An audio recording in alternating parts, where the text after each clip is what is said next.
sedikit input untuk makluman semua juga, okey, forum pada petang ini dirakam. Okey, saya yang akan buat rakaman. Okay, so minta ahli yang lain tak perlu rakam, dan kalau ada soalan mungkin boleh gunakan menu chat Okay, just type simple question.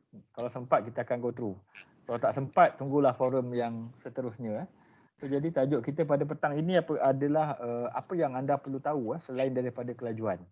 Okay, bila kita berbicara pasal motor ni, kita tak dapat larilah daripada kelajuan. Okay, selain dari kelajuan, of course kita ada berkaitan dengan accessories, okay, maintenance, okay, keselamatan. Okay. So jadi kita bawa tajuk yang panas sikit lah pada petang ini. So jadi saya nak pergi kepada panel yang pertama lah. Okay, saya pergi kepada Prof Sharifah dulu. Okay, petang ni tema kita sedikit panas. Okay. Kita berbicara pasal kelajuan ataupun speed. So jadi pada pandangan Prof, adakah kelajuan ini sesuatu yang betul-betul menyeronokkan untuk kita yang bawa motor? Okay, silakan Prof. Assalamualaikum, bismillahirrahmanirrahim. Selawat dan salam kepada junjungan kita Nabi Muhammad SAW. Kepada rakan-rakan saya sebenarnya tak adalah pandai sangat motor ni, motor kecil-kecil je. Join-join je dengan kita punya sifu-sifu ni, belajarlah sikit-sikit daripada diorang. Tapi bagi saya lah sebagai pemandu yang baru ataupun rider yang baru ni, motor-motor kecil-kecil ni saya rasa ialah kecil atau besar, kita tak semestinya bergantung pada kelajuan sahaja. Banyak benda yang menyeronokkan ni tentang pemotoran bagi saya lah, saya tak tahu pada rakan-rakan yang lain tapi it's not just speed bukan hanya kelajuan. Sebab pemotoran ni kalau dilihat daripada perspektif berbagai-bagai, satu dia boleh mengurangkan stres, dia boleh menyebabkan kita rasa confident, dia boleh menyebabkan kita rasa teruja. Jadi tak semestinya you perlu hanya laju untuk you dapat kurang stres atau gembira dan sebagainya. Banyak benda, contohnya motor cantik, motor bersih. Jadi pemotoran ni selalu dikaitkan dengan kelajuan, tapi saya rasa itu konsep yang saya rasa tuan-tuan ataupun puan atau tuan-puan cik dan sebagainya, kita kena ubahlah, kena ubah mentaliti tu sebab selain daripada kelajuan, banyak benda yang tentang pemotoran ni yang menarik. You boleh belajar pasal tayar, you boleh belajar pasal enjin, you boleh belajar pasal sisi motor, you boleh belajar tentang kecantikan motor, dia punya aksesori dan sebagainya. Tapi jangan fokus kepada kelajuan. Kelajuan saya memang tak deny lah, kelajuan tu sangat penting lah. Kalau you bawa motor besar 1400cc tapi you bawa 60 km sejam, memang kena gelak lah dengan orang. Tapi bila kelajuan tu dia kena dikawal masalahnya, dan jika kita pemandu yang berhemah, kita kena ikutlah garis panduan kelajuan di negara.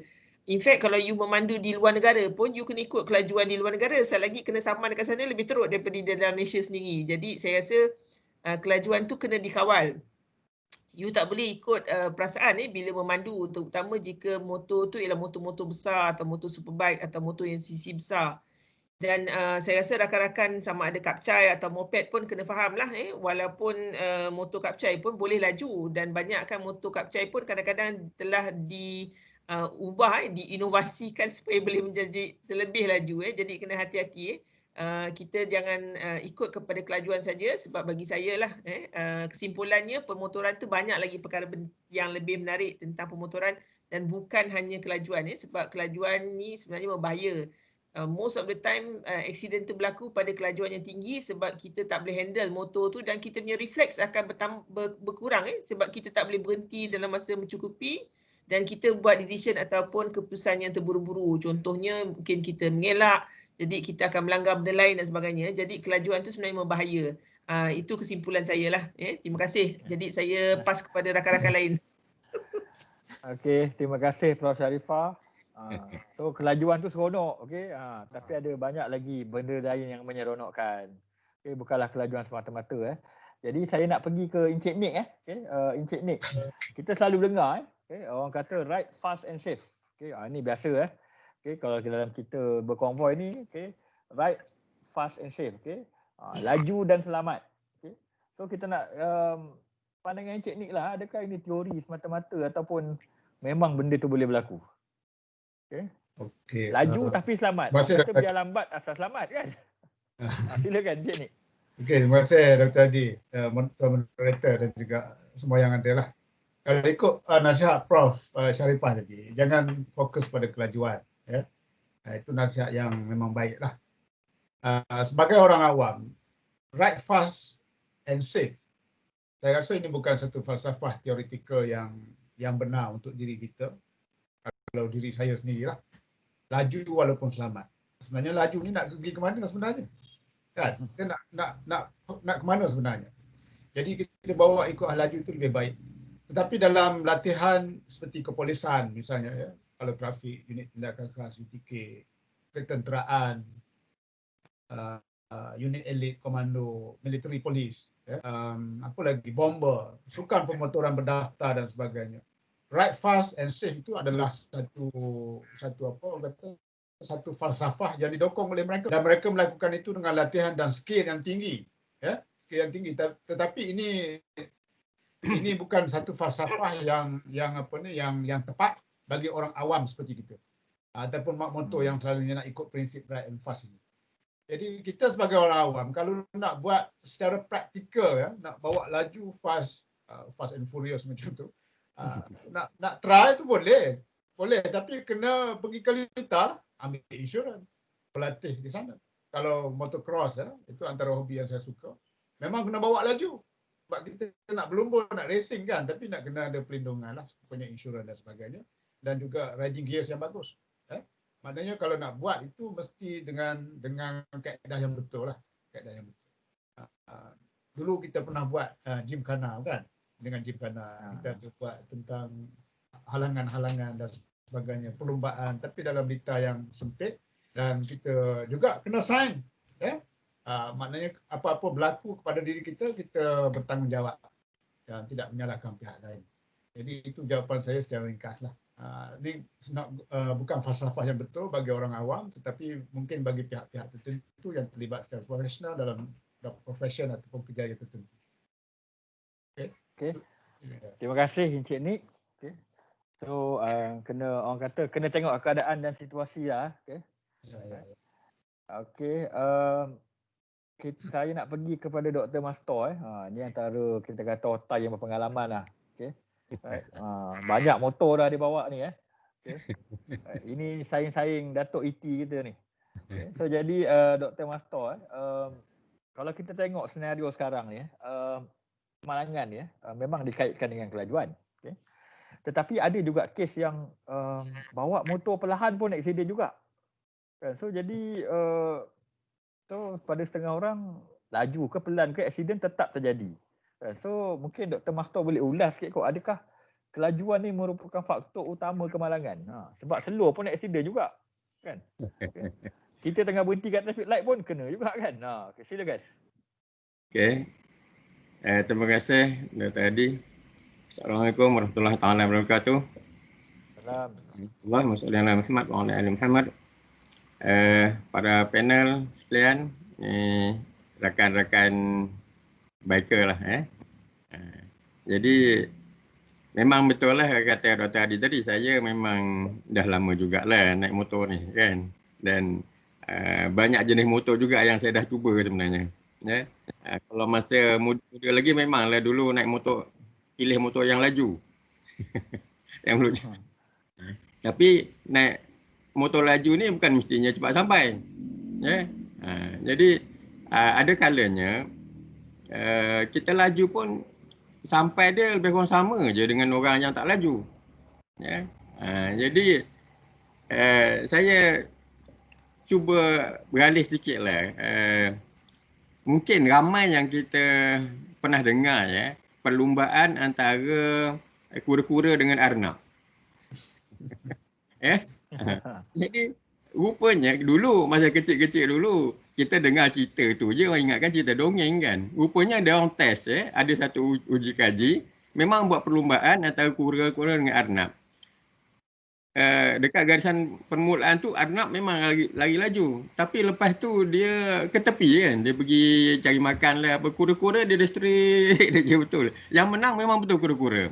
Jadi saya gunakan kiasan ini sebab saya ni sampai satu masa dulu memang saya suka naik laju lah, ya, suka naik laju.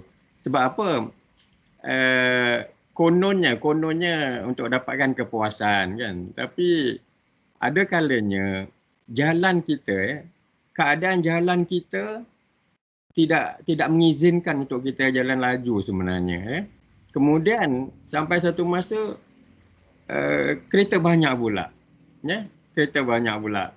Jadi itu pun memang tak membenarkan kita untuk bawa laju sebenarnya. Mencelah lagi bahaya. Okey.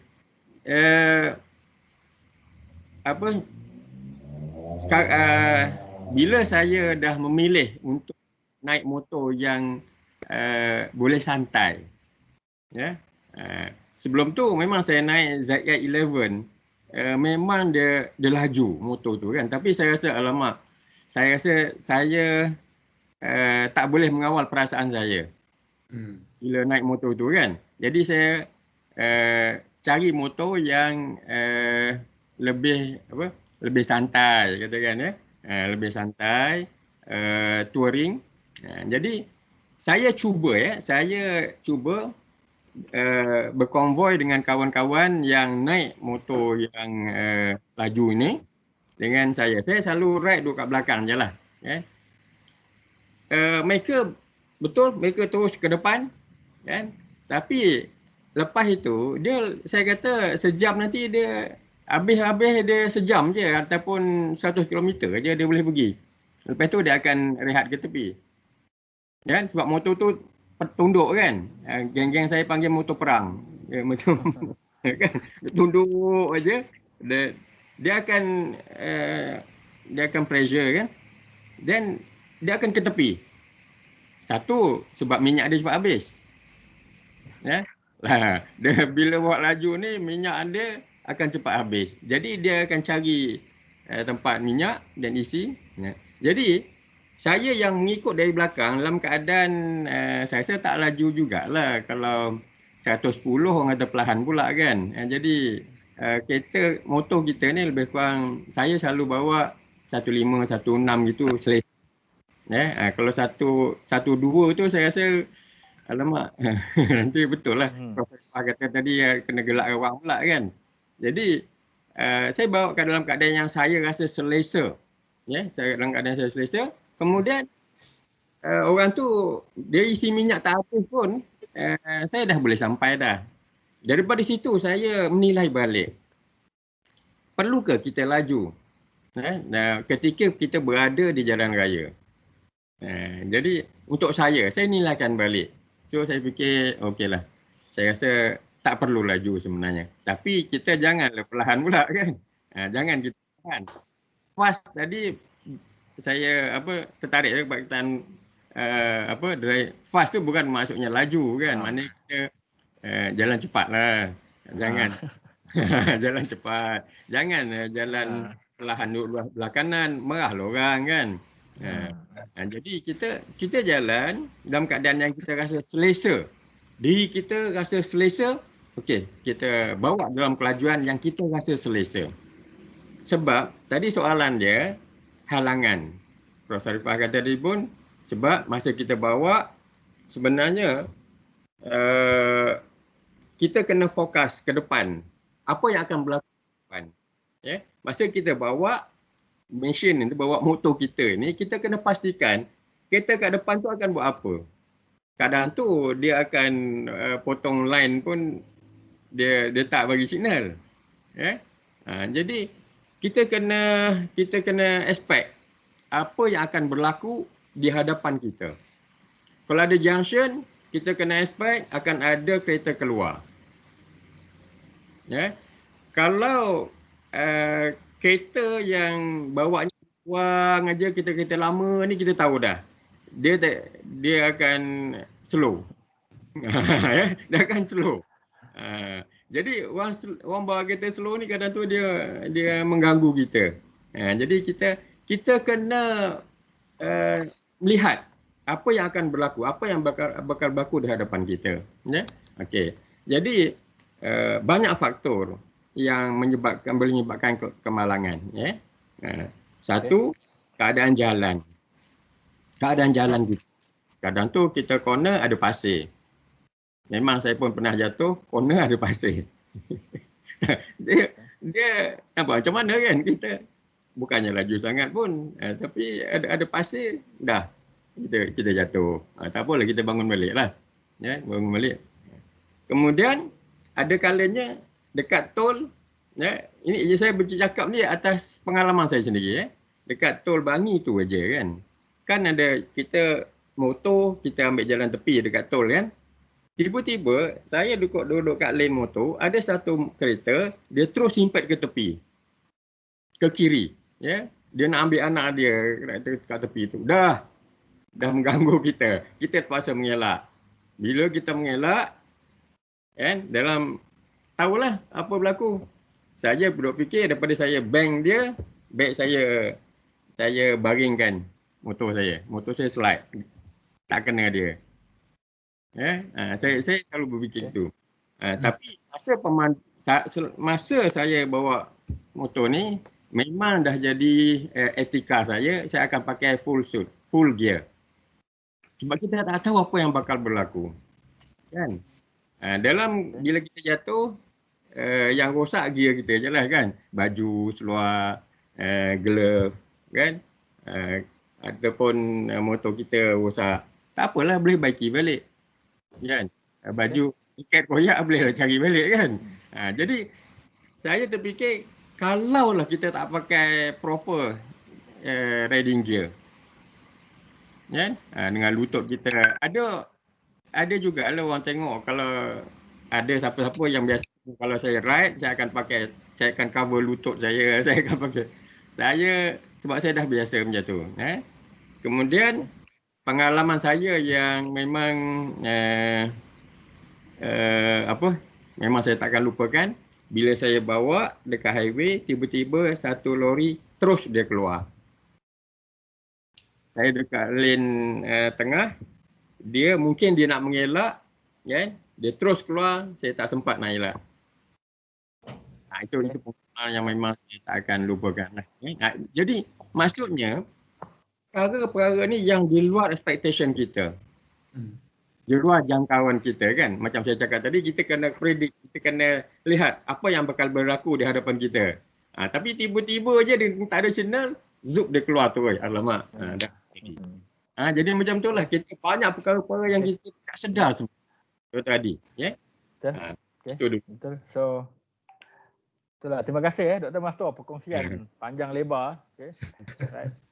Jadi memang banyaklah persiapan, riding gear, keadaan jalan, dan sepanjang kita online ni pun saya tengok tadi AUG Motorsport ada sport gambar, ada video, ada short video, supaya tak adalah ahli tengok kita je, so dapatlah tengok gambar motor dekat workshop kan. So kalau tengok gambar-gambar motor tadi yang dipaparkan adalah semua kebanyakannya kategori superbike ada S1K tadi, ada Panigale pun ada. So jadi saya nak pergi balik kepada Prof Sharifah. Pelbagai jenis motosikal kita ada dalam pasaran ni. Tu apa tu? Tu macam Multistrada tu tu Multistrada tu. Prof Sharifah tahulah kalau tengok Multistrada ni bukan dia ada sebiji dia ada sebiji dan biasa bawa pun. Jadi Prof, kita tengok ada banyak motor tak kisahlah kecil ke besar, daripada Continental sampailah yang ke yang Jepun punya, brand Jepun. So bila kita dengan motosikal ni antara yang seronoklah kita buat biasanya adalah modification. Kita daripada yang ada yang jenis suka dengan aksesoris, ada yang dan tak kurang juga yang suka dengan kelajuan. So jadi kalau tengok trend sekarang ni modifikasi mana yang anak muda kita ataupun kita punya bikers suka adakah still modifikasi yang speed base berkelajuan ataupun yang main dengan aksesori je dari segi kos juga mungkin Prof boleh komen kot, mana mahal mana murah kan, nak modify engine ke nak modify aksesori. Silakan Prof. Soalan ni berat ni. Sebab saya ni pandai sangat part modifikasi dengan aksesori ni. Tapi tak tahulah, ini pendapat saya lah kan. Yang orang-orang baru ni, saya rasa dia bergantung kepada umur dan juga kemampuan. Saya ada kawan yang tak berapa mampu tapi dia buat macam-macam sampai kadang-kadang melebihi kemampuan motor dia tu. Motor dia contohnya katalah dia boleh pergi katalah 140 je, tapi dia modify buat dyno lah, tuning lah, apa benda, pasang korek blok dan sebagainya sampai boleh pergi 16. Tapi sebenarnya itu membahaya bagi saya lah personally. Jadi bila you nak buat modifikasi ataupun you nak accessorize ke apa, kena, bagi saya lah, dia balik kepada undang-undang lah. No point you nak berseronok dan sebagainya dengan kawan, tiba-tiba ada roadblock ataupun sekatan jalan raya, SDR atau RB kat depan, tiba-tiba motor you tak menepati, lepas tu you yang kena tolak motor kat balai polis, kena settle dengan JPJ dan sebagainya, sebab kadang-kadang modifikasi ni membahayakan diri. Jadi kena hati-hati. Kalau ada rakan-rakan yang buat tu, kita nasihatkanlah balik ke jalan yang benar, ikutlah spek asal. Kalau sikit-sikit tu saya rasa you nak accessorize tu tak ada masalah, ikut kemampuan lah. Saya rasa ramai yang accessorize sebab mereka nak cantik, mereka nak berkilat, nak pakai stiker, nak pakai tepek sana tepek sini. Bagi saya tu it's okay as long as dia tidak membahayakan diri dan tidak membahayakan pengguna yang lain. Contoh ada tu yang kadang-kadang memang motor tu datang dengan spek yang betul. Contohnya yang biasa ialah kalau ikut cermin kiri kanan lah. Tapi for certain reason dia nak berlumba ataupun dia nak mempergaya. Kalau dah ada cermin kiri kanan ni, kadang-kadang bila berlumba orang nampak sangat kan dia ni baru ataupun tak berani dan sebagainya. Jadi dia buka cermin di kiri kanan ni. Sekejap lagi dia juga yang menggelabah bila orang potong dia sebab dia tak nampak orang tu nak potong dia. Jadi kadang-kadang benda-benda ni ikutlah, bagi saya lah, balik pada asal lah. Ikutlah arahan jalan raya, kelajuan, aksesori dan sebagainya. Balik kita kena propagate benda itulah, dan you all pun sebagai student dalam bidang ni kena beri ataupun bantu promosi benda yang sama kepada saudara mara, community you, anak-anak you. Benda yang samalah. Jangan modify terlalu banyak sampai boleh membahayakan diri you atau pengguna yang lain. Kalau ada rezeki, ya why not? You nak upgrade contohnya, mungkin dari segi motor yang jenis cc kecil ke cc besar, you nak upgrade dari segi mungkin tayar sikit-sikit ke ataupun engine sikit-sikit ke, you nak buat dyno, lepas tu you nak tuning, you nak beli ECU, ya why not? Boleh, bukan kata tak boleh, tapi semua kadang-kadang pakai cost. Kita kena faham bila you nak satu minat tu, you kena pilih sama ada you nak benda tu betul-betul hebat dan you sanggup nak maintain tu. Contoh motor BMW lah atau Ducati lah, kita selalu cakap Ducati mahal. Memang dia duka hati pasal dia memang mahal. Jadi you kena timbal balik you nak apa sebenarnya. You nak bergaya dengan motor sampai in the end you terpaksa makan Maggi apa semua ke kan, atau you hanya pakai mungkin motor yang second hand yang tapi selamat dan you boleh bersantai dengan dia bersama rakan-rakan, which is more than enough. Contohnya kita kena bersyukur. Walaupun kita aim ke langit, kita kena fikir yang apa yang di depan mata jugalah. Jadi bila you nak accessorize, silakan. You nak modify, ya silakan, asalkan ikut peraturan jalan raya dan juga yang dibenarkan oleh JPJ. Kita ada banyak rakan-rakan workshop kita dalam kita punya sponsor dan sebagainya, ramai yang boleh tolong buat ni, tolong buat tu, boleh dapatkan aksesori yang murah, second hand dan sebagainya. Tapi ikut spek lah. Kalau time you perlu servis, time you perlu tukar, dan janganlah berlebih sampai nak bergaya sampai in the end pun you jeopardize you punya safety, you jeopardize dari segi budget you. Especially kalau you belajar, kadang-kadang duit tu lebih penting untuk dibawa ke benda-benda lain rather than kepada motor contohnya. Dan juga mungkin yang mana dah ada keluarga, you kena pentingkan keluarga you rather than you habiskan duit sampai bergolok bergadai di motor contohnya. Jadi there's always that timbal balik mana yang you nak safety atau you nakkan lebih, So in the end, of course, kalau you nak pergi kepada satu contohnya you nak pergi clubbing atau you nak tunjukkan kepada orang, ada parade dan sebagainya, ada pameran dan sebagainya, you boleh exercise, itu tak ada masalah. Tapi bila time yang you ride santai atau you di jalan-jalan kecil dan sebagainya tu, kadang-kadang aksesori terlebih ni atau you buka certain thing tu tak begitu bermakna lah. Jadi kesimpulan saya daripada apa yang saya katakan ialah you boleh accessorize, you boleh nak modify, tapi ikutlah peraturan jalan raya, ikutlah peraturan JPJ. Jangan membahayakan diri, jangan membahayakan orang lain dan juga ikut kemampuan you. Tidak sesuai lah kalau you nak berlebih sampai in the end pelajaran ataupun keluarga you terjejas. Itu kesimpulan saya. Terima kasih Prof. Hadi. Terima kasih Prof. Sharifah. Banyak tu pesanan-pesanan. Okay. Pesan orang tua. Okay. So jadi kita nak pergi ke Encik Nick Okay. Encik Nick pun ini konvoi pun ya, motocross pun ya Okay. Banyak dan juga bapa ni banyaklah pengalamannya juga saya nak bawakan satu situasi berkaitan dengan kelajuan bukan tema kita kelajuan kelajuan dan pecutan bunyi macam sama tapi tak serupa kan kelajuan dan juga pecutan so jadi dia more or less kita kata bertitik tolak dengan kawalan throttle kita punya pendikit tu kelajuan dan juga pecutan. So jadi mungkin boleh bagi input maknanya di manakah kelajuan dan di manakah terletaknya pecutan tu. Alright. Silakan Encik Nick. Motosikal kuasa tinggi yang kita ambil daripada kelas 500cc dan ke atas lah. Kadang 52 atau 50 cc pun cukup laju dah sebenarnya. Jadi motosikal kuasa tinggi dia selain daripada gaya, dia sebenarnya direka untuk kuasa, untuk kestabilan, ketahanan, good handling, keselamatan bagi perjalanan jauh. Jadi dengan package yang ada tu dia sebenarnya terserah pada kita sebagai pengguna. Kita nak gunakan untuk tujuan yang macam mana. Kalau nak bawa laju silakan.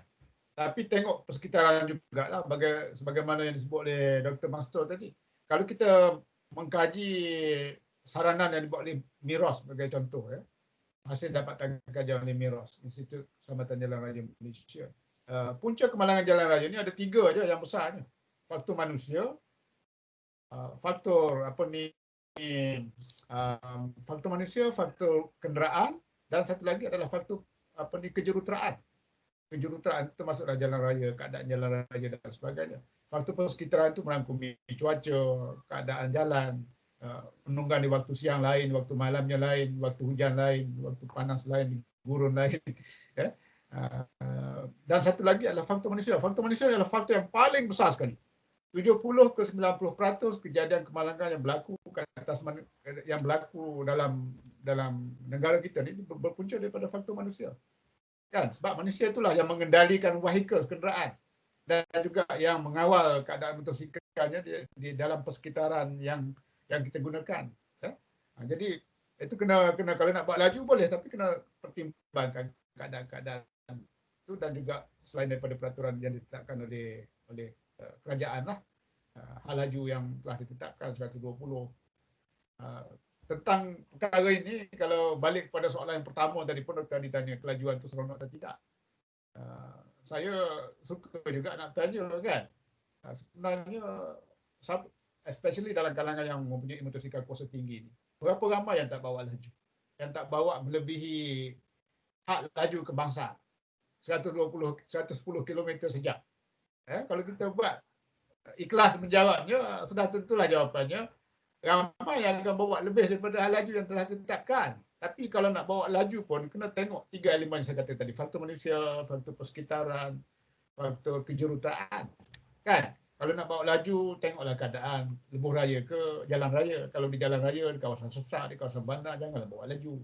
Kalau nak bawa laju di lebuh raya, silakan, tapi risikonya ditanggung. Kalau disambat, bayar. Kan? Kalau kena tahan, kena sita dan sebagainya, tanggunglah sendiri. Sebab itu adalah perbuatan yang melanggar peraturan. Kalau tanya saya laju ke tidak, saya pun pernah bawa laju dan surat saman laju tu dah jadi bukti bahawa saya pernah bawa laju. Tapi kelajuan yang saya bawa kan, tak pernah cecah daripada 190 km, tak pernah lebih. Jarang-jarang 160, 150 turun balik. Tengok keadaan kita. Sebab dalam memandu orang macam saya ni, macam-macam saya fikir. Saya fikirkan isteri saya. Kalau berlaku kemalangan, apa berlaku pada isteri saya nanti? Apa berlaku pada anak saya? Apa berlaku pada harta, pokok durian yang saya tanam? Ada macam-macam. Orang muda lain. Orang muda, anak-anak muda yang berada dekat universiti ni kan, dia darah muda. Perasaan berani, hero tu masih lagi tebal. Itu sebab kita pun orang muda juga dulu. Tapi sekarang umur saya dah masuk setengah abad, dah 50 tahun. Jadi saya bila bawa kenderaan pun saya banyak perkara yang saya fikirkan. Orang nak laju, silakan. Saya kalau Dr. Master itu hari kita ride pergi Bantan kan, pergi Thailand sekali. Wah, seronok saya. Kerana kita dalam kumpulan yang agak berdisiplin. Dr. Master adalah orang yang saya rasa duduk di belakang sekali. Tapi dia sampai ke destinasi tidak ada masalah. Walaupun dia ditinggalkan, psikologinya kuat, emosinya tinggi. Ya. Steady. Buat apa nak laju? Sebab kita akan sampai juga ke destinasi. Yang penting dalam riding ni adalah kita nak sampai ke destinasi dengan selamat dan enjoy destinasi yang kita tuju itu. Right. Baik, balik pada soalan Dr. Hadi tadi. Pencutan, kelajuan dan pencutan. Kalau sifil kelajuan ni dia dari segi pengukuran dia, dari segi formulanya ialah jarak yang kita laju dibahagikan dengan masa yang kita ambil. Kan? Ada orang daripada Branang sebenarnya nak sampai Kuala Terengganu 4 jam. So dia akan gunakan maknanya jarak dibahagikan dengan masa dia ambil 4 jam. Ada setengah orang boleh sampai 3 jam setengah. Ada pelumba profesional kalau menggunakan trek yang sama, dia boleh sampai 2 jam. Itu luar biasa. Itu kelajuan. Biasanya motosikal yang sisinya besar dia lebih laju. Dia boleh dibawa dengan lebih laju. Dan satu lagi adalah pencutan. Pencutan ini dia orang kata dari segi sifilnya hal laju akhir tolak hal laju awal bahagi dengan jumlah masa yang diambil. Jadi semakin kecil jumlahnya bermakna pick up ataupun sasaran vehicle itu menjadi lebih baik. Pencutan ni memang kita sangat perlukan pada semua motosikal. Tak kira lah motosikal kecil ataupun motosikal kuasa tinggi. Motosikal kuasa tinggi biasanya daya pencutannya tinggi. Kita memang nak, kalau saya ride motor, saya dah ride banyak motor jugalah ya. Macam Dr. Master tadi, saya rasa dalam sejarah saya ni saya dah pernah menunggang motosikal kuasa tinggi. Saya pernah memiliki sebanyak 12 buah motosikal. Bertukar ganti. Bertukar ganti. Setiap motor ni, dan daripada motor tu saya dah rasa macam-macam. Ada yang pencutannya bagus, ada yang slow dari segi pick up-nya slow. Pencutan ni kita anggap sebagai pick up lah. Pick up. Dalam riding kawasan bandar dan sebagainya, kita nak daya pick up yang tinggi. Baik. Tapi pick up yang baik ni, dia bukanlah bermakna kelajuannya paling baik. Pick up bagus, tak semestinya dia laju.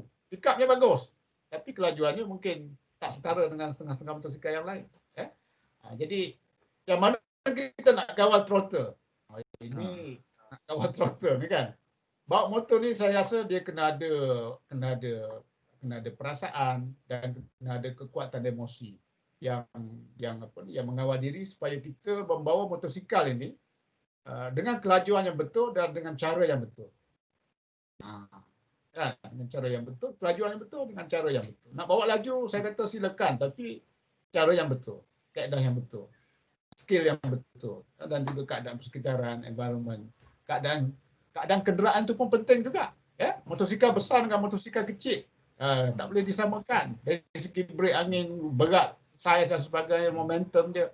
Kadang banyak dia orang muda yang memiliki motosikal kecil, dia nak beli motosikal kuasa tinggi belum mampu lagi, belum sampai masanya lagi kan. So dia beli motosikal kecil 120 cc ataupun 150 cc, tapi dia modify kelajuan tu sehingga boleh cacah kelajuan GS 1200 lah. Pendek kata motor saya tak kalah lah kalau ride dengan Cik ni pakai GS 1200, saya bawa Y suku je tapi saya boleh lawan Cik ni. Tapi kalau orang muda nak buat ini, please hati-hatilah, because apa? Spesifikasi motosikal dia tu tak sama dengan spesifikasi motosikal kuasa tinggi. Beratnya tak sama, braking system dia tak sama, sistem enjin dia tak sama. So itu bahaya. So throttle ni how you use minyak lah dengan clutch lah. Gunakan dia mengikut keadaan yang bersesuaian lah. Kalau saya kalau main motocross motocross ni kita biasa jumping dan juga endurance kita masuk hutan dan sebagainya lah. Memang throttle kita kena pandai main. Tapi kalau naik motosikal biasa kuasa tinggi biasa ni, saya ingat dia tidaklah serumit mengendalikan throttle macam motocross dan sebagainya. Itu nak kena adjust betul-betul dia punya setting supaya kita boleh kawal throttle tu dengan satu jari ataupun dua jari. Ada setengah-setengah motosikal dia clutch plate, dry clutch plate, ada yang keras, ada yang lembut. Hari ini kalau kita gunakan motosikal yang clutch plate dia lembut, lebih senang lah untuk kita kawal. Jadi satu lagi yang saya nak tekankan di sini ialah teori pemanduan berhemah itu. Kawal throttle ni kena ikut perspektif teoretikal yang betul lah. Maksudnya Dr. Master pun ada sebut tadi sikit banyak tentang pemanduan berhemah. Dia sebut pemanduan berhemah ni, dia ada 5 formula. 5 perkara yang perlu kita ikut dalam pemanduan. Yang kita kawal minyak, pedal minyak ataupun throttle. Pertamanya ialah bila kita drive, memandu ke ataupun kita membawa motosikal, pemerhatian kita, tinjauan. Kita memerhati dan kita meninjau keadaan sekeliling. Meninjau dan memerhati ini termasuklah juga melihat, mendengar keadaan yang ada di sekeliling. Kalau kita bawa kereta, kita boleh dengar bunyi, bising, horn dan sebagainya. Ataupun bunyi keadaan enjin kita sendiri.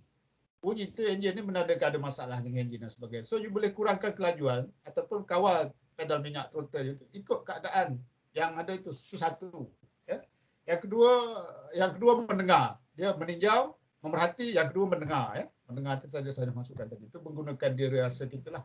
Apa yang kita lihat, apa yang kita dengar, apa yang kita rasa. Kemudian menilai. You drive, you kena evaluate. You kena sentiasa menilai apa yang you lihat di depan, apa yang sedang berlaku. Sebab yang keempatnya ialah you nak kena membuat keputusan dan you kena ambil tindakan yang betul. Inilah dia dalam konsep pemanduan berhemah. 4-5 elemen ini adalah elemen yang sangat penting.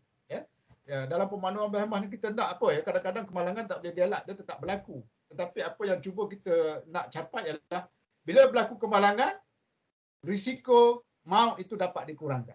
Ini yang memerlukan skill dalam kalangan pemandu lah, pengguna kenderaan motosikal. Itu saya tadi panjang lah pula. Okey, itulah panjang. Saya nak pergi soalan yang terakhir sebenarnya, last but not least, okay, sebelum kita dengarkan short and sharp tips pemotoran berhemah daripada ahli panel kita. Saya nak pergi soalan kepada Dr. Mastor. Okay. Kita sering mendengar term yang dilabelkan oleh masyarakat kepada geng-geng motor ni, mat rempit dan mat motor. So ini term ni digunakan secara kita kata interchangeably. Okay. So apakah bezanya mat rempit dengan mat motor ni? Mungkin boleh dikaitkan dengan kelajuan juga kot. Okay. Dr. Mastor silakan. Kita ni yang mendengar ni mat rempit ke mat motor? Jadi tadi saya tak pandai berfalsafah macam Encik Nick ni. Encik Nick teknikal tadi. Mungkin saya boleh kongsikan melalui apa yang saya faham je lah. Apa yang saya faham. Okey. Mat motor ni siapa-siapa yang ada motor yang dia fanatik lah, kita katakan fanatik lah. Dia suka sangat dengan motor ni, kan? Sampai dia nak ubah suai ke, dia modify yang besar sama ada dia suka sangat dengan motor dia, sayang sangat dengan motor dia. Bagi saya itulah mat motor. Dia tak kira lah, dia suka dengan motor dia, motor besar ke, motor kecil ke. Dia suka, asalkan dia suka motor, bagi saya lah, saya kata itu mat motor lah. Kan? Itu dalam kepala dia semua motor aja kan. Dalam kalau tengok dalam komputer dia ke, dalam phone dia ke, dia punya apa tu? Dia panggil screen saver. Gambar motor kan. Cover phone ya. Bagi saya yang itulah mat motor. Macam saya pun dulu masa saya belum mampu ada motor, saya beli gambar-gambar motor, saya beli magazin motor. Walaupun belum boleh beli motor kan, beli magazin motor, selalu tengok motor kan. Tapi masa tu orang tak panggil mat motor lagi lah kot sebab kita belum ada motor kan. Bagi saya orang yang tersangat minat dengan motor ini, itulah mat motor ya. Jadi satu lagi mat rempit kan. Satu lagi mat rempit, betul? Satu mat rempit. Jadi ada kawan saya, ini geng-geng yang selalu ride dengan saya lah kan. Dia panggil rempitan, dia naik motor besar, panggil rempitan apa entah ya. Motor besar tak panggil rempit lah. Kan, kita nak merempit dengan motor besar ni kan. Lagi kawan-kawan saya ni dengan motor dia ada tong semua, macam mana nak merempit, kita tak boleh rempit kan. Tak boleh kan. Jadi saya biasanya kalau saya ride dengan kawan-kawan saya, masing-masing ada tong.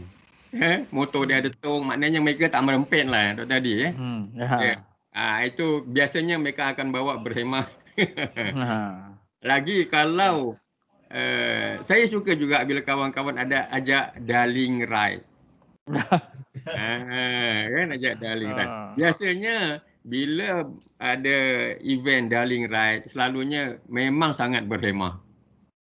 Saya suka. Yang ini saya suka. Kalau main-main ajak masuk, mai kita darling ride gimana? Okey. Kan? Sebab kita takkan merempit. Saya jarang tengok lah. Saya tak tahu lah Dr. Nik, Encik Nik macam mana. Dengan motor dia ada tong apa tu nak merempit. Saya rasa payah kan. Jadi motor yang biasanya yang saya tengok, kadang saya kesal juga dekat highway kan. Dekat highway tengah-tengah malam kadang tu kalau kita balik dari kerja outstation kan. Dia ni yalah sampai macam Superman atas motor kan, sama berlumba sama-sama dia kan. Saya yang itulah merempit ni kan. Yang saya faham lah untuk ini definisi saya sendirilah. Kan? Yang dia bawa motor tidak ikut, sebenarnya dia lebih kepada nak kepuasan diri dia sahaja. Ya, untuk kepuasan sendiri. Dia tak ingat pun tadi. Kalau Cik Nik kata bila buat motor dia ingat bini, ingat anak, ingat pokok durian kan. Ini sebab dia tak ada yang itu. Bila tak ada yang itu kan, jadi dia akan merempit lah. Kan? Jadi saya tak nampak kawan-kawan saya yang ada motor besar ni merempit. Tak adalah. Mereka nak cepat tu adalah kan. Nak cepat. Jadi biasanya orang yang tak ada, dia tidak ingat namanya dia nakkan kepuasan sendiri sahaja sama-sama mereka. Itu maksud saya merempit. Itulah Dr. Adi. Terima Mungkin saya boleh tambah sikit tadi. Tambah sikit. Sila. Bagi saya lah mak rempit dengan mak motor ni dia beza bagai langit dengan bumi. Walaupun kedua-duanya minat pada benda yang sama, iaitu motosikal. Sebab kerajaan Malaysia kita ni declare mak rempit sebagai musuh jalanan tau. Jenayah jalanan. Jadi mak rempit ni apa beza dengan mak motor? Mak motor ni bagai Dr. Masto katalah, kita gunakan motosikal kita untuk tujuan yang baik. Biasanya mak motor ni adalah orang yang beretika, yang menjaga disiplin, ada competent driving license, memandu pun berhemah. Tapi mereka mungkin juga buat kesalahan-kesalahan tertentu seperti bawa laju, terlibat juga dengan perkara yang kesalahan-kesalahan jalan raya dan sebagainya. Tapi mereka adalah mak motor yang cintakan jentera dua roda dan mereka hiasi motor mereka dan sebagainya. Tapi kebanyakannya menggunakan motosikal mereka adalah untuk tujuan commute, gerakan pergi kerja, ulang alik kerja. Ada yang gunakan untuk lama untuk Grab dan sebagainya. Tapi mak rempit, mereka ini merujuk kepada golongan remaja ataupun golongan remaja akhir lah kebiasaannya yang terlibat dengan perlumbaan haram dan cara pemanduan yang membahayakan pengguna jalan raya yang lain. Yang mana mereka ni biasanya akan modified motosikal mereka. Motosikal 100cc, 120, 150cc diubah supaya laju untuk tujuan perlumbaan haram. Dan perlumbaan haram ni dia ada taruhan-taruhan dia lah. Sama ada taruhan tu wang, taruhan tu berupa wanita, ada minah rempit dan sebagainya. Jadi kebanyakan mereka ni anak muda. Anak muda ni dah tentulah dia punya semangat. Di peringkat usia hero saya sebutkan awal tadi. Hero sangat berani, keras kepala, suka melanggar peraturan. Bagai Dr. Masto kata dia tak adalah pokok durian, dia tak ada isteri. So, yang dia ada adalah benda-benda tu.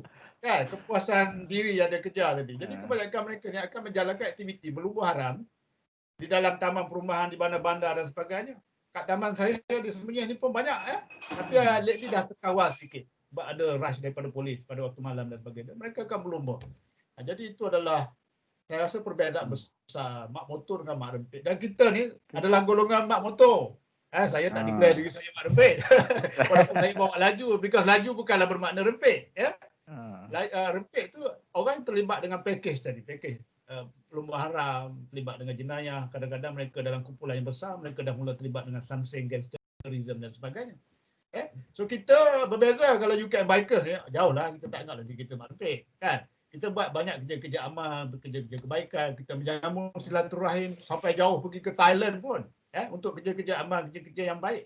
Dan kita ada persatuan yang menguruskan kita walaupun belum lagi kita daftarkan sepenuhnya. Kan? Jadi itu semua membentuk kita punya wacana kita, jati diri kita sebagai pengguna motosikal yang bertanggungjawab lah. Ya, terima kasih. Kita pun dah berada di penghujung rancangan. Okey. Jadi sementara sebagai penutup kita lah, dan kita juga ingin mengucapkan terima kasih kepada rakan-rakan strategik kita daripada AUG Motorsport yang tidak putus-putus menyiarkan video. Okey. So jadi ahli tak adalah boring So jadi sebabkan tema kita kelajuan, so ditunjuk superbike je banyak tu Okey. Dan juga Sizara Motorsport, Iman Motorsport. Mungkin nanti kita boleh share lah kontak dan lokasi workshop-workshop ni untuk jika ada ahli-ahli yang ingin pergi setting ke bukan nak setting bagi laju Dan juga penaja lokasi kita yang mana sentiasa sudi menerima kehadiran grup UKM Bikers, iaitu Warung Cik Senah dan juga Alih Kitchen di Teluk Parlimen Garang. So ini adalah merupakan rakan strategik kita yang membantu pada hari ini, dan ada ramai lagi sebenarnya. So nanti kita akan highlightkanlah di seminar-seminar ataupun forum yang lain. Jadi sebagai penutup pada hari ini saya just nak minta ahli panel memberi sedikit nasihat dan juga kata-kata perangsang lah. Tema kita still tidak lari daripada permotoran berhemah. Kelajuan itu adalah satu perkara di dalam pemotoran berhemah. Kita tidak mengatakan kelajuan itu salah. Tetapi kawalan yang tidak betul terhadap kelajuan itu yang mendatangkan masalah. Jadi Prof Sharifah mungkin ada sedikit tips pemotoran berhemah kepada anak-anak muda kita. Silakan Prof Sharifah, short and sharp. Ya, saya rasa siapa yang berminat tentang motor dan akan menjadi mat motor ataupun nak kata minah motor macam buruk sangat atau lady biker lah maybe ataupun siapa-siapa macam tu lah. Minat tu kalau especially yang muda-muda sila simpan lah. Mungkin sekarang kita tak ada cukup duit untuk beli ataupun belum ada kemampuan. Tapi kalau semakin you besar, kalau you betul-betul minat, you teruskan dengan minat you sebab saya rasa walaupun you dah ada kereta, dah ada family, you boleh teruskan minat ni sebab saya rasa tak ada masalah menjadi peminat motor atau mak motor ni. Tapi itulah jangan jadi mak rempit lah. Jadi pada adik-adik kita yang dengar jadi agents of change jadi nasihatkan kepada keluarga, rakan-rakan, komuniti, surau. Jangan jadi mat rempit jadi mat motor minat dan ikut tak ada masalah ikut peraturan. Okey, terima kasih Prof Sharifah. Dr. Masto, permotoran berhemah, apakah pesanan kepada anak-anak muda kita? Sila. Saya Dr. Adi pun dah sebut saya otai katanya, memang otai pun. Jadi saya sentiasa mengingatkan diri saya kan. Bila saya buat keputusan untuk jadi mat motor, maknanya saya juga kena jaga keselamatan diri saya. Riding gear itu sangat penting. Pakailah kasut. Tak mestilah kasut yang mahal-mahal tu kan. Saya pun pakai kasut yang boleh selamat, yang boleh menyelamatkan kita. Jangan baik motor nak rempit tapi pakai slipper. Lepas tu saya sedih lah mengapa mereka begitu kan, tak fikir pun Jadi bagi saya keselamatan sendiri adalah penting kan, sebab the riding gear itulah yang akan jaga badan kita. Kita tak tahu apa yang akan berlaku sebab nama pun kemalangan ada kalanya bukan disebabkan kita. Bukan disebabkan kita. Sebab kita sentiasa berhati-hati tapi kita tak tahu apa akan jadi. Jadi pakailah kasut, pakailah glove, pakailah seluar pun cari yang tebal sikit. Kalau ada yang boleh tutup lutut tu. Sebab perkara ni bila kita atas jalan kita tak tahu apa yang akan berlaku. Kalau pakai helmet, saya naik kapcai pun saya pakai full face. Tadi Saya tak kira orang nak gelakkan saya pun tak apa. Kan saya pakai juga. Panas pun panas lah. Panas pun panas lah. Bila kita jalan kita tak panas lah dah kan. Ya. Apa kan? Bagi saya keselamatan badan kita, diri kita sangat penting. Jagalah ya. Untuk mengurangkan kemudaratan yang besar sekiranya berlaku hal yang memang tidak kita ingini. Itulah tadi. Terima kasih Dr. Masto. Okey, last but not least, ini Sifu kita macam-macam jalan dah lalu ini King of Motocross. Encik Nick, silakan permotoran berhemah. Saya agree apa yang Prof. Sharifah sebut, apa yang A.R. Masto sebutkan tadi. Orang ketiga senang dia kena bersetuju dengan apa yang panel pertama. So ringkasnya concisely, safety first. Safety first and ride carefully. Hayati kendiri. Look at yourself, right? Look at yourself. Kalau you ask yourself, who are you? You may have father, mother, ataupun sister, adik-beradik, atau kekasih ke, atau mungkin you dah berkeluarga. Macam saya ni, macam Dr. Masto. Tak sayang isteri ke? Tak sayang anak?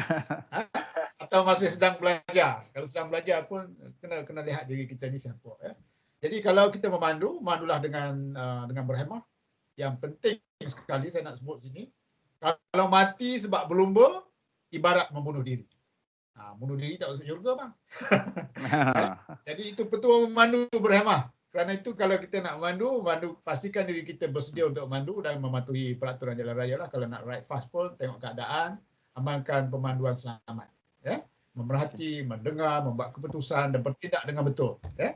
Jadi itu saja pesanan saya. Secara ringkas. Terima kasih.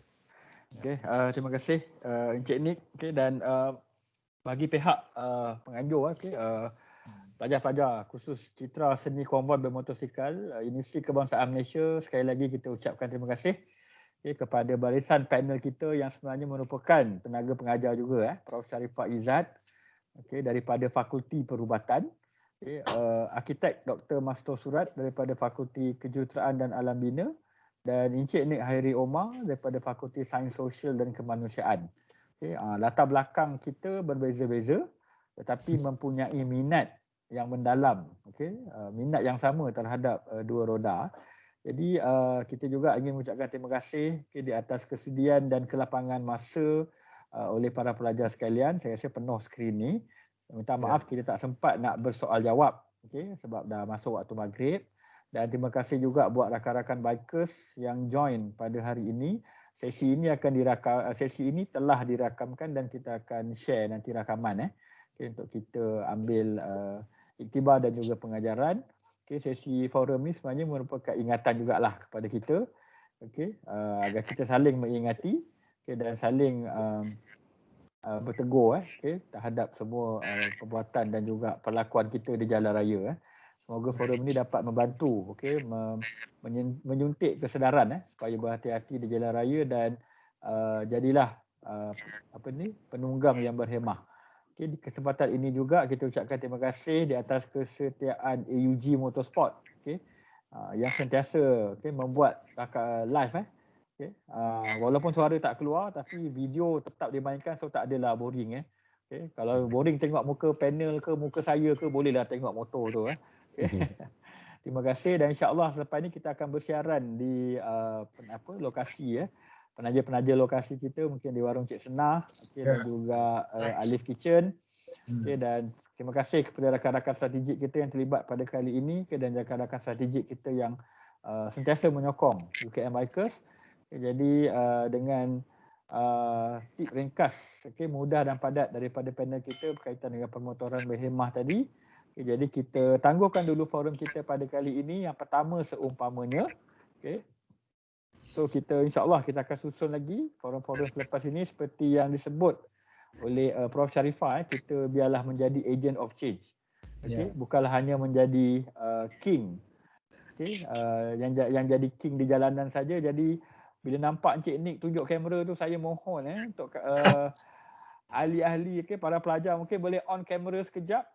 Sebentar untuk kita nampak semua muka. Mungkin kita nak screenshot kena screenshot. Screenshot. Kita takut tidur je kat belakang tu.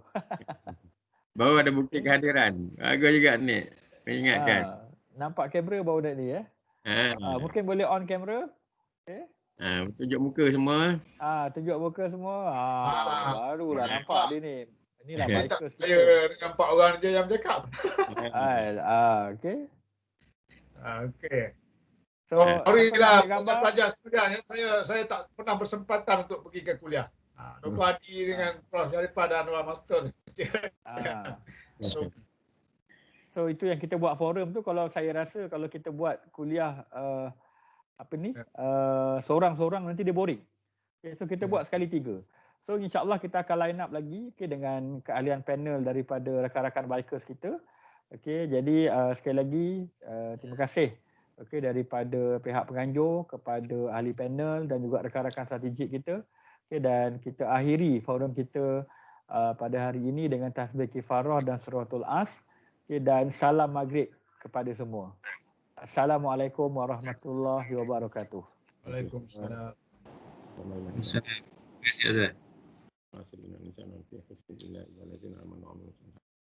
Okey, jumpa lagi semua. Jumpa lagi. Buat screenshot. Saya dah rakam. Okey. Saya rakam ni. Saya dah rakam gambar tadi. Okey. Dah maghrib lah, boleh dah. Okay. Siap-siap nak sembahyang maghrib. Okey, terima kasih. Terima kasih semua. Terima kasih, Doktor. Baik. Terima kasih. Terima kasih. Assalamualaikum. Salam. Terima kasih, Doktor. Terima kasih rakan-rakan yang hadir. Ada saudara Mazli,